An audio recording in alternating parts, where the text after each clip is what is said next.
Hello guy, সবাইকে শুভ দীপাবলির অনেক অনেক শুভেচ্ছা। আজকের দিনে রাম অযোধ্যাতে ফিরে এসেছিলেন। তারপর আজকে শুভ অমাবস্যা, নিতা অমাবস্যা যেটাকে বলি আমরা। তো আমি ঘুম থেকে উঠে আজকে সারাটা দিন পুজোতেই লেগে গিয়েছিলাম, কারণ আজকে আমাদের অনেক কাজ ছিল। তো ঘরে প্রায় সবাই উপাস ছিল, তাই আর ঘরে রান্নাবান্না হয়নি, পুজো হয়েছে। আজকে সোমবার ছিল, তাই শিবকে একটু জল ঢেলেছিলাম, শিবকে অভিষেক করিয়ে দিয়ে তারপর সব ঠাকুরকে পরিষ্কার করে দিয়ে সবাইকে ভোগ দিয়েছিলাম সকালের দিকে। তো এটা করতে করতেই আমার বিকাল হয়ে গেছিলো, কারণ সোমবার অনেক কাজ থাকে। তারপর আমার বোন ফুল দিয়ে সুন্দর রঙ্গোলি দিচ্ছিল। আমরা দীপাবলির জন্য সব কিছু আমি গুছাচ্ছিলাম, ওই দিক দিয়ে রঙ্গোলি দিচ্ছিল, ঘরটাও পরিষ্কার করছিল। তো তারপর আমি দীপাবলির জন্য রেডি হলাম, রেডি হয়ে চলে গিয়েছিলাম ঘরে। তখন সব কিছু ছড়ানো ছিটানো ছিল, সন্ধ্যার আগ মুহূর্ত এটা। সন্ধ্যার আমি আবার রাতে ভোগের জন্য ফল কাটছিলাম।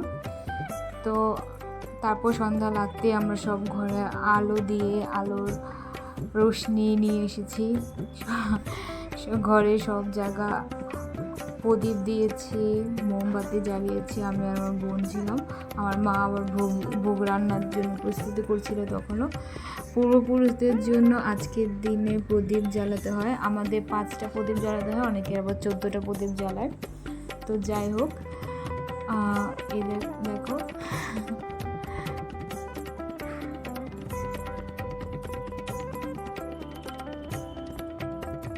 এটা আমার ফুল লুক ছিল।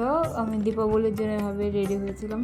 তো তারপরে এই তো সারা ঘরে আলো জ্বালিয়েছি, এটি তোমাদের সাথে দেখাচ্ছি। আমার টুনি দুটো চুপ করে রয়েছে, আবার বুঝতে পারছে না যে কি হচ্ছে ঘরে। তো ঘর অনেক আলোয় ঝলমল করছিল। তারপর আমরা একটু বাজি ফাটাচ্ছিলাম।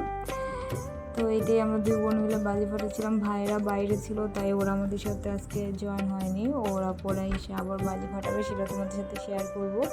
তো তারপর আমার বোন একটা ফুলঝুরি জ্বালিয়েছে, তো সেটাই অনেক সুন্দর লাগছিল দেখে। আমরা ঘরেই জ্বালিয়েছি, কারণ বাইরে আমাদের অ্যালাউ নয়।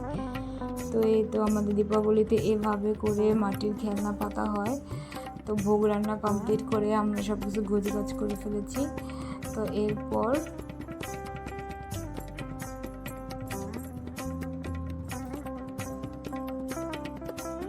এই তো তোমরা কিভাবে কাটালে জানিও। বাই।